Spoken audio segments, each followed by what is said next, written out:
I think you can say about Steve Rogers' character, he's a hero before he takes the super soldier serum.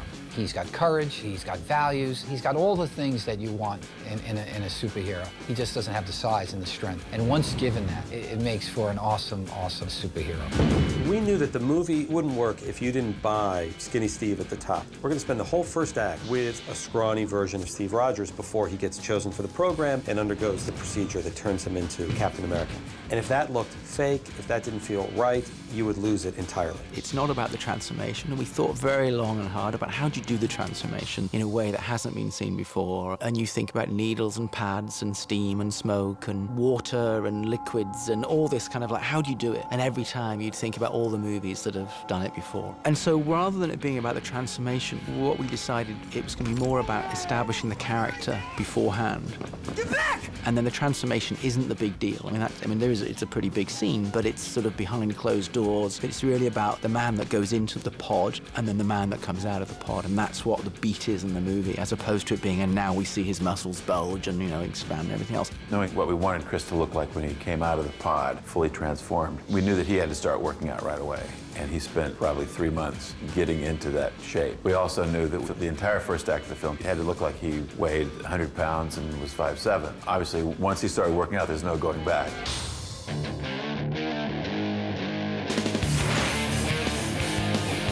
Steve Rogers is supposed to be 98 pounds. He's very tiny. And then when he turns into Captain America, Chris Evans looks pretty remarkable with how he worked out and where he took his body to. So that's a tough one that we've had to do a lot of reference shooting. It's always a balance of trying to see, okay, what will work and what won't. We sat down at the very beginning and we said, well, it's not really a visual effects movie, is it? Nah, it's just a movie. It's a movie. It's a buddy pick, and it's a superhero, but that he doesn't really have that many superpowers. He jumps a bit, he's stronger, but it's not really many visual effects. And then you turn around and we're probably going to be, I don't know, 12, 13, 1,400 shots, taking the original photography of Chris Evans, thinning him down, and just by frame, painstakingly reshaping his entire body for the first third of the movie. We discussed all sorts of things. Are they different actors? No. Well, do you do a Tom Hanks Castaway thing? Well, our schedule wouldn't allow time for Chris to get that skinny and bulk back up again. So we started looking at a number of effects processes to get it done. All CG came up.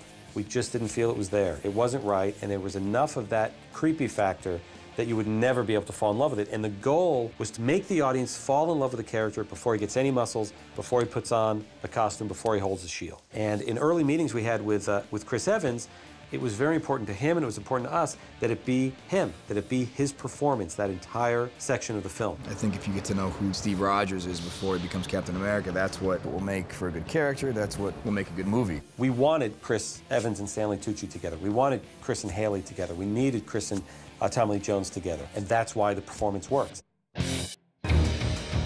So we're taking Chris's performance and we're actually shrinking him down and scaling him down and thinning him up. And we're doing it using a variety of techniques, but that's one of our sort of more challenging aspects of what we're doing, and something that really hasn't been done to this level before. He's a big guy, he's broad, and he's got a classic V shape, and what we're trying to turn him into is the 98-pound weakling and make him shorter and thin out his face and remove the muscles from his neck and his shoulders. We did a few proof of concept tests, and I remember showing a section of the film, early rough cut footage of the rebirth scene, where there were a few shots of Chris skinny, gets onto a table, goes into the pod opens up, reveals the muscles, and the people I was showing to, how did you add those muscles? That was amazing. What's that effect? How'd you add those muscles? And I went, that's not the effect.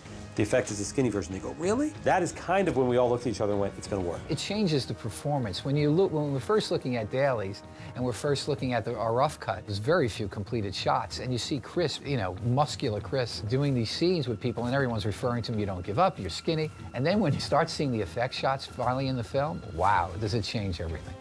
As much as possible is Chris basically shrunk. When that didn't work, for technical reasons, we photographed a body double, what we call a Skinny Steve, an English guy named Leander Deeney. Chris is of a kind of heroic build, and he needs to be a scrawny loser. That's where I come in. He'll decide how he wants to do the scene, and I'll watch him do it 4 or 5 times, and then I do that and try and get an exact copy. Okay, good.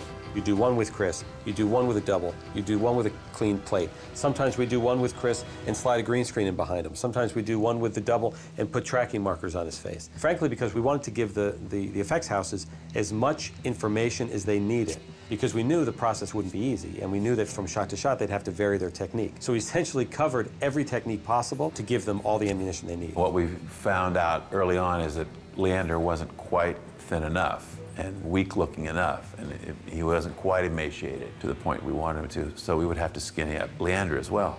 And sometimes when we skinny Leander, Chris's head would be wrong. It's amazing how just a matter of millimeters will make him look like a completely different person. It's been probably the hardest thing for us to achieve, because not only are you trying to make someone look small and you're trying to make him look believable, but you're also trying to make him look consistent. And from shot to shot, depending on the lens that you used when you photographed it or the lighting, that can change things dramatically. And because there's so many shots, it's not like we can give them to one artist and say, you know, make all these shots look like the same guy. They have to go to several different artists. We employ 8 or 9 companies currently, and we've got them in 3 continents. And some of those companies will have upwards of 300-400 people working on this. There's a lot of work and a lot of an incredible amount of energy and effort goes into every single frame in the final movie. You know, you really are concentrating on every single pixel. So they're constantly comparing notes and trying to make them look like the same person. So if the lighting is different, the angle is different, and the weather is different, it changes just enough so that suddenly you shrink him down and it's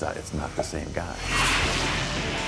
Here we have an example of him where we've actually just literally taken his whole face and his body, his shoulders, his neck, and we've just thinned him down. We've made his cheeks more gaunt. We've changed the shape of his jaw to remove some of that strong sort of superhero jaw. We've made his shoulders much, much narrower and given him more of a coat hanger feel here in this area here. We've thinned down his neck. We've just tried to make the helmet look just a little bit big. We've shrunk the whole head just a little bit and made him just a little bit smaller.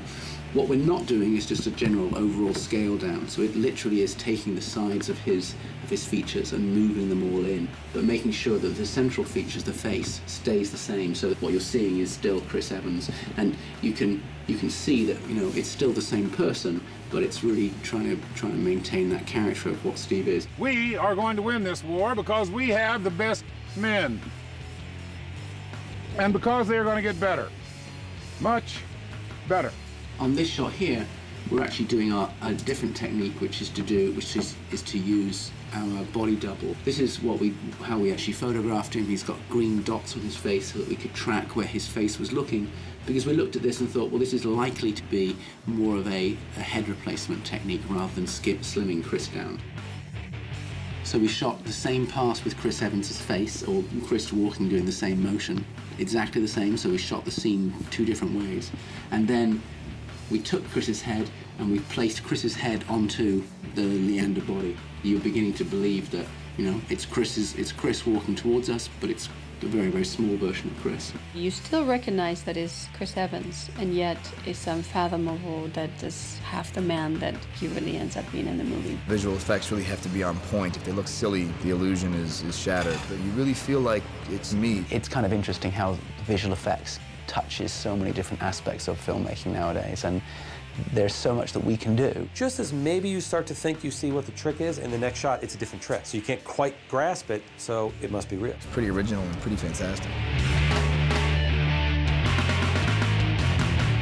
To the little guys.